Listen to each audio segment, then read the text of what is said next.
first question is, what is a digital identity? So when we think about identity, we think about the things that make us who we are. And we're very used to having identity documentation for driver's license or a citizen's card or a passport. And all those items say that I am who I am. I'm David Lucatch. Now, when we move to the digital world, that's very difficult because, if you were walking, I'll use a North American example. If you were walking to a Best Buy store and wanted to buy a large television set, you'd put it on a cart, you'd wheel it up to the cashier. Now, if you said to the cashier, I'm sorry, I forgot my wallet, but I'm going to write down on a piece of paper, I'm going to write down my name, I'm going to write down my address, I'm going to write down my credit card number, my expiry date, the number on the back, my phone number, my email. I'm going to give you that piece of paper. And if all things are okay, you're going to let me walk out with this big television. Now, I'm not a betting man, but I would bet that would never happen, right? Yeah, They're that would going never. to, okay. But on the internet, we're able to type in information regardless of what it is, and people just believe it because we've typed it in. I mean, there's an old meme that on the internet, anyone can be a dog. So your dog could be typing in your information. So we have taken for granted that for the last 28 years or so that the internet's been broken and we've lived with it being broken. Well, with blockchain technology, it's now possible to be able to create what we call verifiable credentials based on knowing who you are by a government ID or other ID. We can verify that you are who you say you are, and we can give you control to manage your identity and use it as you see fit. So digital identity is a way of creating verifiable credentials that you own, manage, and control and track the use of, that says, I am who I say I am and I can prove it. And I can do that both in the digital online world and in the real world. And I will give you another example. Under GDPR and under California's consumer protection regulation and Canada's regulations, it will eventually become not possible to use your driver's license to prove that I am of age to buy a bottle of alcohol. Why? Because my driver's license has my address, and my address is a piece of personally identifiable information, or PII. The clerk at the store is not entitled to that PII. Therefore, they're not entitled to see my driver's license because I can't cover that up.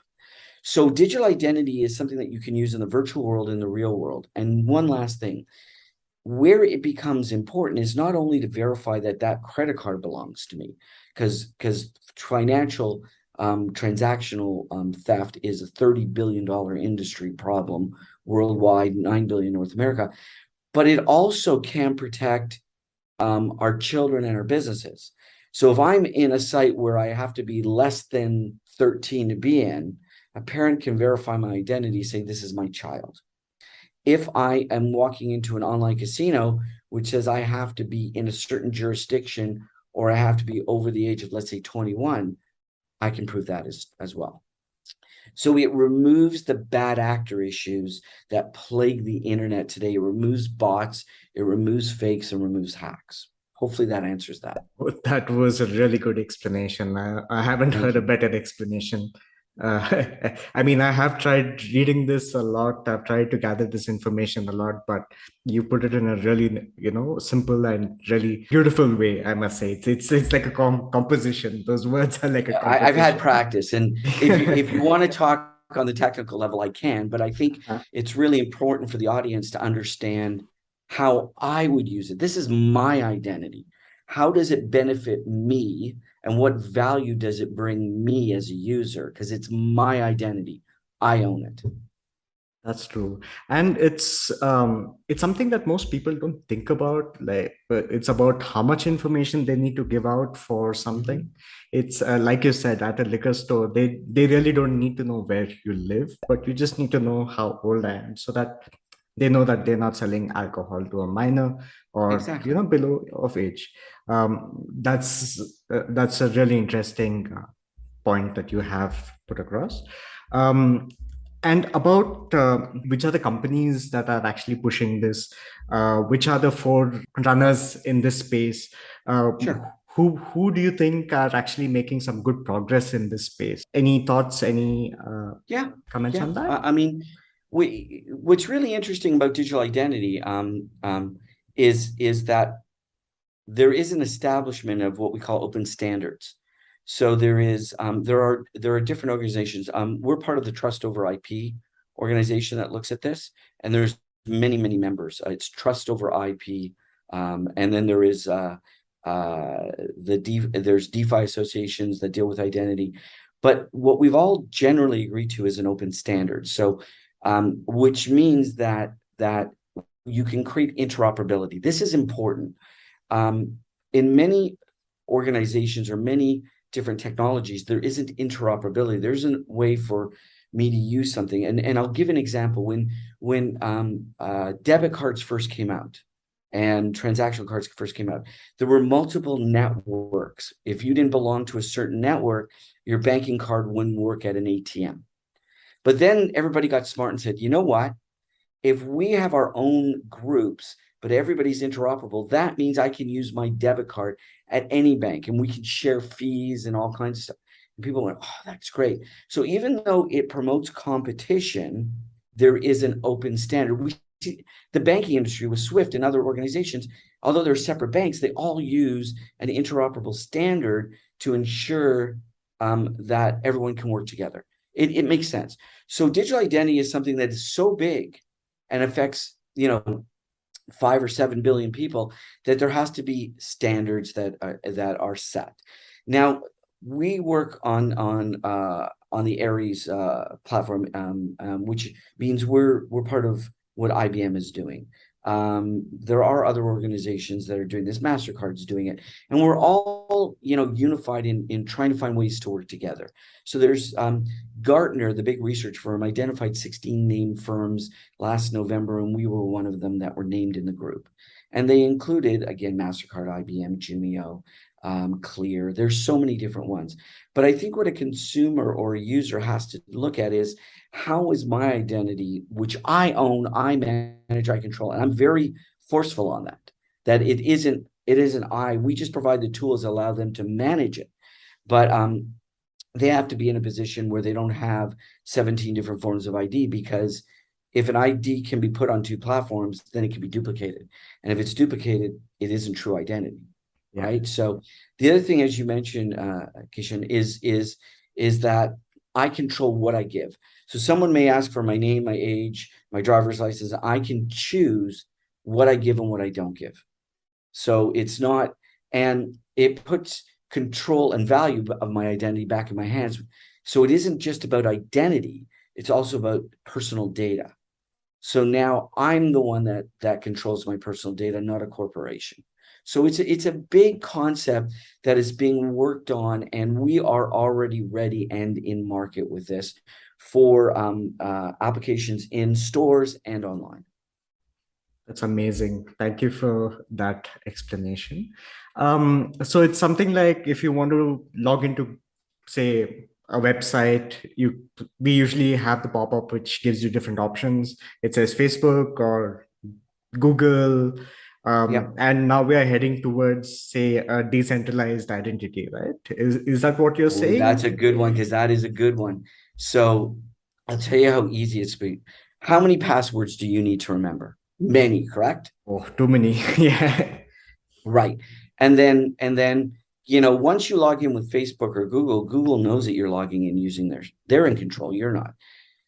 Digital identity in combination with QR codes, now not reader QR codes, but transactional QR codes. And this sort of leads to where we're going. We can replace usernames and passwords with digital identity. So a website could show me a QR code that is unique for that transaction. I could take a picture with my phone. I could allow my credential to pass to that website saying it's me. Hey, it's me. It's me. I can prove it. And I may have to use a PIN or voice recognition or biometric face recognition. and it lets me in like that. I never have to remember another password. Yeah, that's true. That's amazing. But are there any ways to say, I mean, if you have lost your password, there are ways to recover it, right? Like in the conventional form, it is possible. But in the Web3 and crypto space, is that possible as well to Mhm. recover your passwords? Yeah, we start with biometric identity. So Okay. our belief is one user, one account. I know we'll talk about that throughout this, but think about it. If I am one user with one account, Mhm. that means I might have 1,000 different credentials, 100 different avatars, but it's one account, right? I don't have to have accounts everywhere. So that means if something is lost, I can recover it, and it also means that I'm not device dependent Yeah. because our custodial platform is in the cloud, and it's controlled by you and your biometrics. And I'll add to that if your device is lost, stolen, or compromised, you don't lose all your information. And if you change phones from a Google to an Apple to a Google, someone else doesn't own my wallet. The other thing too is we're building something called data guardianship. Data guardianship is another big concept because parents need to verify that their children can do something, right? So, because you don't want to give children identity, and because especially under the age of 13. The other thing too is I travel a lot, and I'm traveling today. And what happens if, God forbid, I'm incapacitated? Um, I can give my wife control over my identity as a seconder on my account, right? With my permission and my control. So that if there's an emergency, she can break the glass and get into my data. It also means if unfortunately someone passes, that your profile doesn't sit on social media forever. Yeah. So there's lots of interesting reasons. And it can be backed up with biometrics, other types of activations that create a higher sense of security and value than we have today. And I think biometrics absolutely makes sense because every smartphone has a fingerprint scanner. And it's pretty much like most applications actually you just have to swipe your finger and then you approve. Ah, Yeah.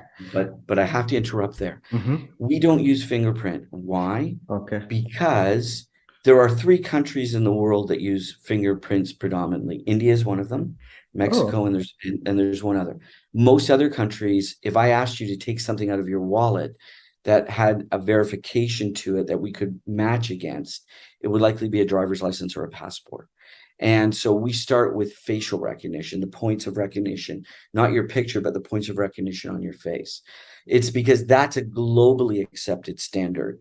Fingerprint, yes, and we don't use software on your phone because that's local to your phone. That can be spoofed. We use cloud-based software. Oh, okay. That's interesting because Yeah. like you said, in India, a lot of it is based on just the Well, fingerprint. using our phone is fingerprint, sure, but that's local to your Yeah. phone. Local to the So, phone. Yeah. we can add that. It's sort of like a lot of software now uses voice recognition, but if they don't know who I am for real, someone spoofs my account and puts in a voice, they can lock me out of my own account because there's no backup. If we start with facial recognition, you are you. It's unique. It's on your passport. It's on driver's license. It's on most government issued ID has facial recognition. Yeah. That's really interesting. Mhm. Thank you for that. So I mean, we've spoken quite a bit about digital identities, and uh, if you would just have to sum up our conversation, what would you say are the three uh, best case uses for a digital identity? If we have to just sum it up, just the top three of them, what would you Well, say? government is a really good one, right? So I want to prove who I am. I want to prove my age. I want to do all those Mhm. types of things. Password replacement is the second. We believe the third is the metaverse, and we'll tell you why. So the metaverse is really Web3. There is this commingling of what we call Web3 and the metaverse. The metaverse is really a virtual reality experience, which we're not there yet. But we think of all these new reality processes as the metaverse. Well, again, the metaverse, and I'm going to use that term, it's all encompassing. The metaverse gives us an opportunity as Web3, the third version of the web. Web 1 was the informational age. People would just push websites out to you. Web 2 included social, activation, social media. It's more interactive, push and pull. Web 3 is decentralization, the owner economy, and really the metaverse or the multiverse. And what we believe is Web3 is a reset. It's the full reset. Technology is strong enough, speed is strong enough for this full reset. And the full reset says it is the owner economy. I own it. It's decentralized. I own it, which makes digital identity a natural. But if organizations go into the metaverse and start creating metaverses the way they created Web 1 and Web 2, we're in trouble. We're in big trouble, because that means, and we've already seen this, unfortunately, as good as they've tried to date, organizations, and I won't name them, have had predators, they've had ID theft, they've had all kinds of issues.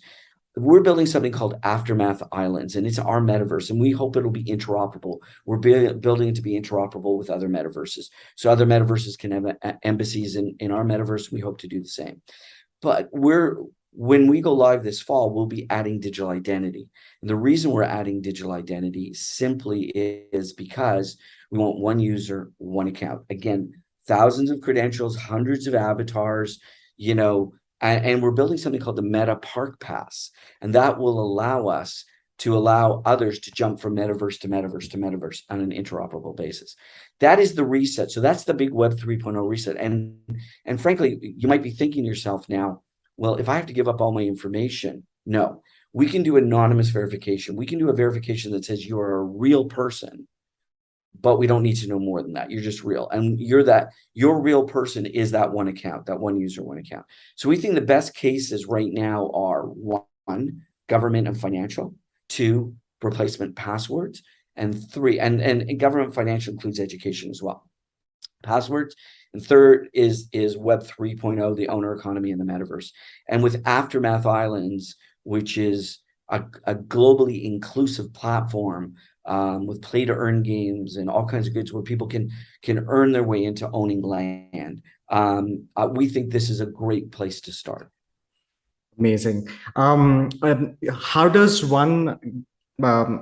can one learn more about Aftermath, lines, and how is there a particular process where people can be more educated about it? Sure.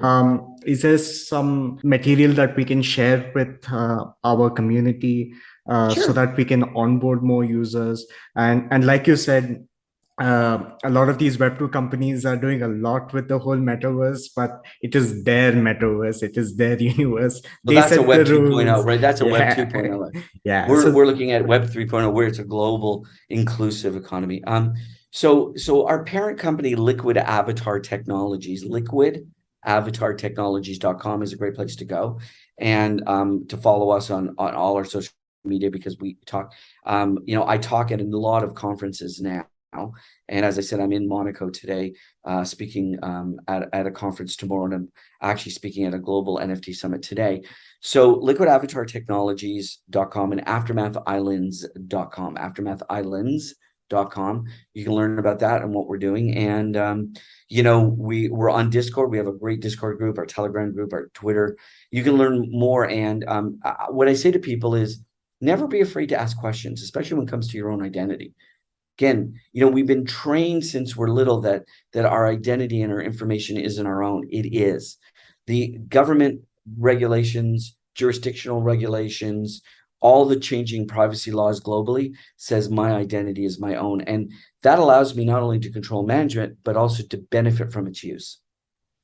100% agree with you over there, because I believe that most people don't know their rights. And it's sad that a lot of people are taken for a ride. There's so much of digital theft. There are so many people being ripped off, and they don't.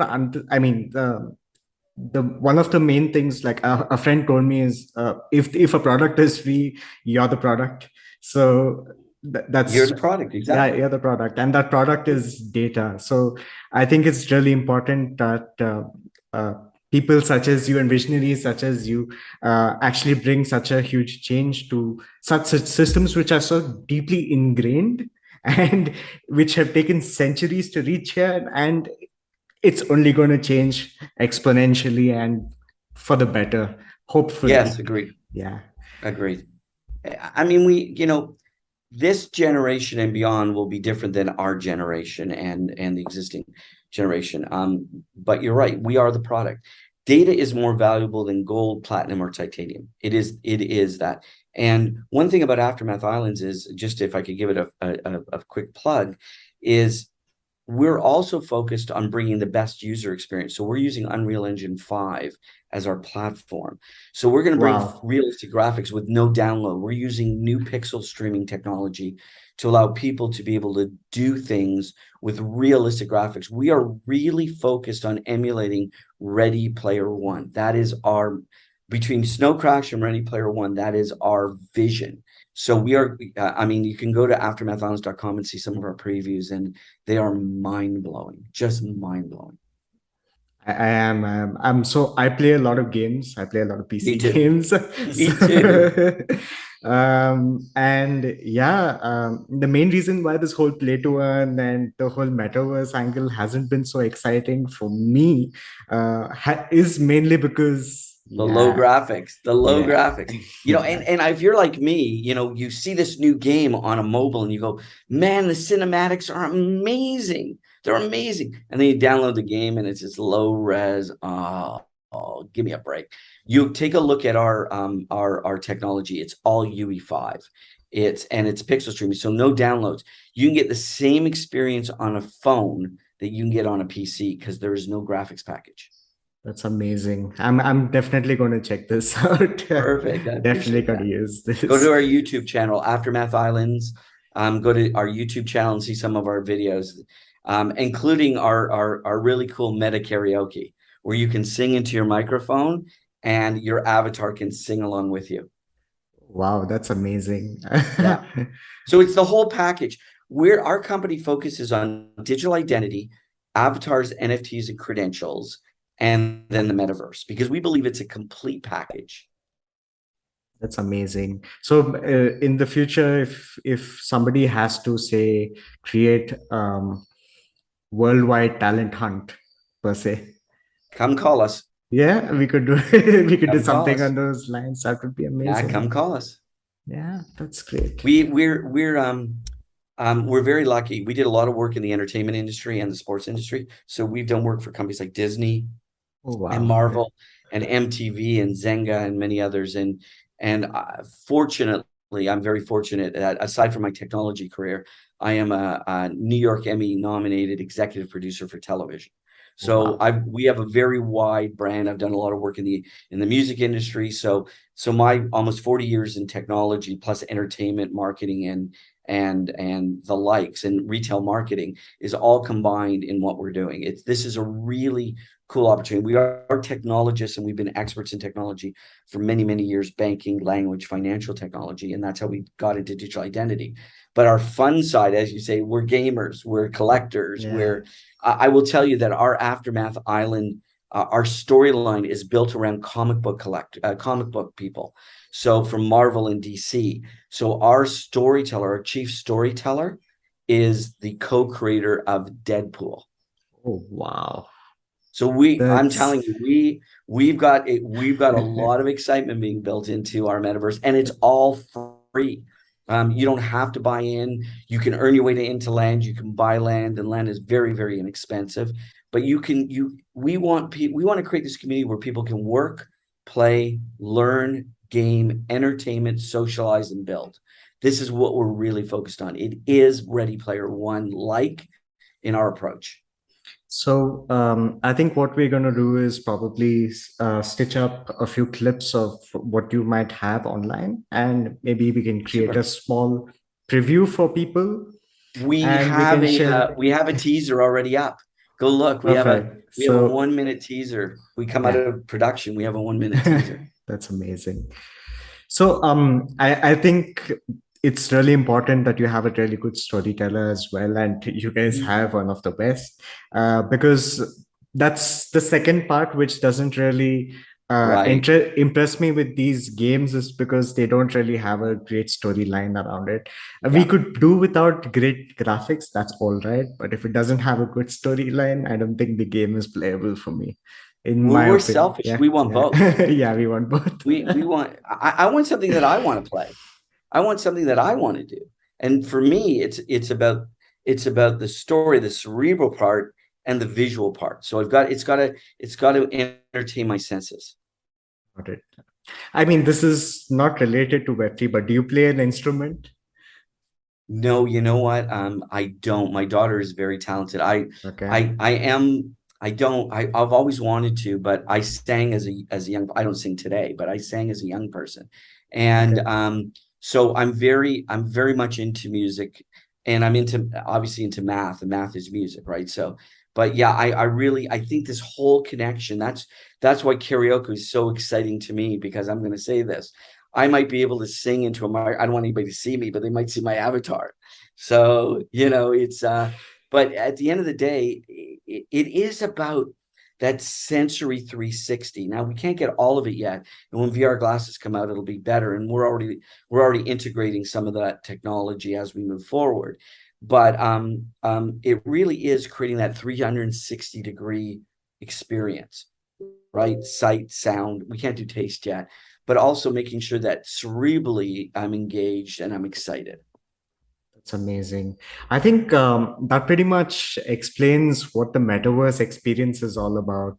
It's about having, at the end of it, everything is just, an experience, right? We are always Yeah. selling an experience, or we want something which will add to your memories at the end of it. You can buy how many other things you want. You can, you know, uh, all that is secondary. At the end of it, we really, at the end of it, just live for the experiences. At least I do. That's, No, I yeah, agree. But the yeah. other thing too is many of these metaverses have made it impossible Hmm. for people to own land. And I think of it as, again, coming also from the retail marketing side, most people do things around the area where they live.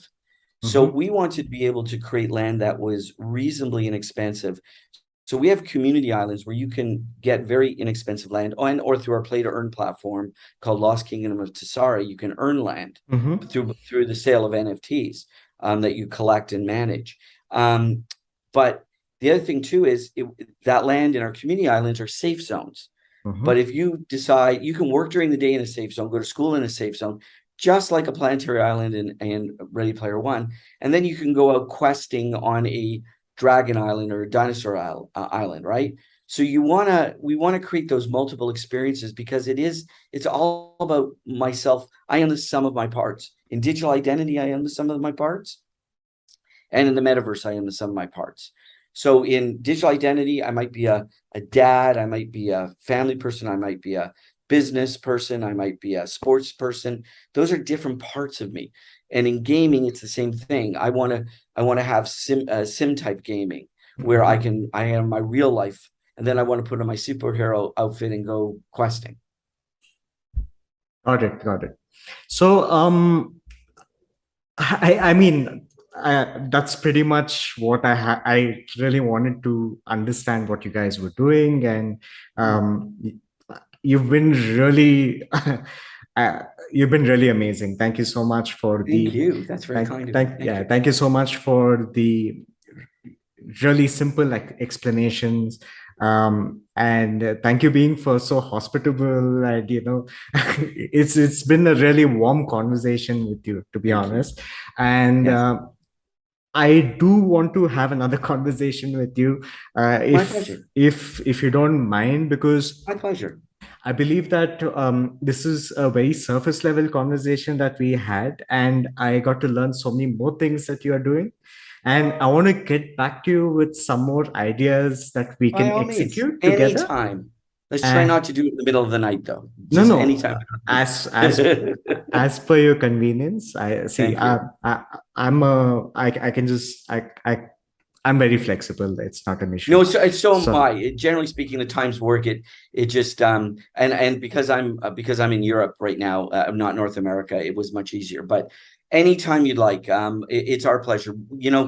we enjoy being able to tell people in very simple terms how things work. I think the challenge is, what I find is if there's too much hand movement and misdirection and big words and technical words, Yeah.